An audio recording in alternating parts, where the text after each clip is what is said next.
ওদের হাতের কোনো সংস্কার আমরা সহজে মেনে নেব না। মির্জা আব্বাস। খেয়াল করেন, আবার বলি শিরোনামটা খুব গুরুত্বপূর্ণ। ওদের হাতের কোনো সংস্কার আমরা সহজে মেনে নেব না। আস্তে আস্তে কিন্তু অত্যন্ত নেগেটিভ পর্যায়ে চলে যাচ্ছে। কেননা সংস্কার নিয়ে দ্রুত সংস্কার করতে হবে, এই নিয়ে কোনো বড় ধরনের উদ্যোগ আয়োজন নেই। শুধু মুখে মুখে নানান রকম কথা বলা হচ্ছে, সংস্কার, ছোট সংস্কার, বড় সংস্কার, অথচ সংস্কার সবচেয়ে চলমান একটা প্রক্রিয়া। তারপরে যে ইঙ্গিত দিয়েছেন যে যারা বাংলাদেশের নাগরিক না তাদের হাতের সংস্কার আমরা মানব কেন? এখানে ইঙ্গিত দেওয়া হচ্ছে গুরুত্বপূর্ণ কয়েকটা সংস্কার কমিশনের প্রধান বা সরকারে আছেন, যারা বিদেশে অবস্থান করেন বা করছিলেন, তারা এখন এই গুরুত্বপূর্ণ দায়িত্ব পালন করছেন। ফলে তারা সংস্কার করে দেবে, সেই সংস্কার বিএনপির মতন রাজনৈতিক দল মানবে, সেটা কিভাবে হয় সেই বিষয়টা সামনে আনছে। এটা মূলত তৈরি হয়েছে যে এখনো পর্যন্ত নির্বাচনের রোড ম্যাপের ব্যাপারে যে বিএনপিকে গুরুত্ব দেওয়া হচ্ছে না, বিএনপির সাথে আলোচনা করা হচ্ছে না কবে নির্বাচনের সঠিক তারিখটা এবং কি কি সংস্কারের পর হবে, এইগুলো সংলাপ হচ্ছে না, আলোচনা হচ্ছে না। এই যে একটা অস্থিরতা, এই অস্থিরতার বহিঃপ্রকাশ কিন্তু ঘটছে এবং দিনকে দিন আরো শক্ত অবস্থানে চলে যাচ্ছে বিএনপি। তার বহিঃপ্রকাশ কিন্তু ঘটালেন মির্জা আব্বাস একটি বক্তব্যের মধ্য দিয়ে। ওদের হাতের, ওদের কলমের কোনো সংস্কার আমরা সহজে মেনে নেব না। সংস্কার যদি করেন আমরা কারেকশন করব, বিএনপি সেই কারেকশন অন্যান্য রাজনৈতিক দলগুলোর সঙ্গে মিলেমিশে ঠিক করে তা জাতির সামনে তুলে ধরবে।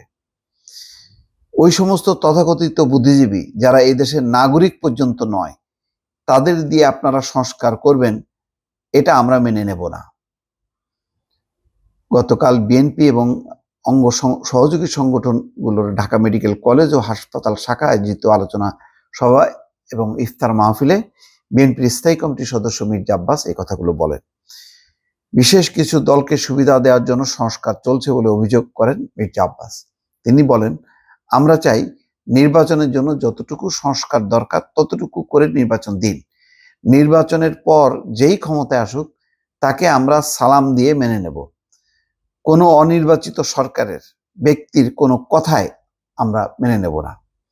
সংস্কার একটি দীর্ঘ প্রক্রিয়া উল্লেখ করে অন্তর্বর্তী সরকারের উদ্দেশ্যে মির্জা আব্বাস বলছেন, আপনারা নির্বাচনী সংস্কার করুন, বাকি সংস্কার নির্বাচিত সরকার করবে। অর্থাৎ নির্বাচনী সংস্কার করুন, একটা নির্বাচনটা সুষ্ঠু ভালো করার জন্য যা যা করার দরকার সেটা করেন, আর বাকি ওই যে পুলিশ, প্রশাসন, গণমাধ্যম, আরো যেই 11টা সংস্কার কমিশন, সেগুলি নির্বাচিত সরকার করবে। তার মানেই হচ্ছে দ্রুত একটা রেগুলার গভর্নমেন্ট আসুক, এটা বিএনপির চাওয়া। বিনা ভোটে দেশের মানুষকে পরিচালনার চেষ্টা করা হচ্ছে বলে অভিযোগ করেছেন মির্জা আব্বাস। বিনা ভোটে দেশের মানুষকে পরিচালনার অভিযোগ। হ্যাঁ, এখন যেহেতু রেগুলার গভর্নমেন্ট না, নির্বাচিত সরকার না, ফলে বিনা ভোটের সরকার, আবারও সেই কথা আসলো।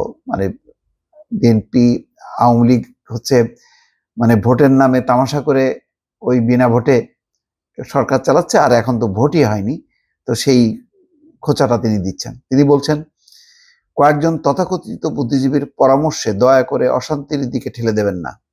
আমরা শান্তি চাই।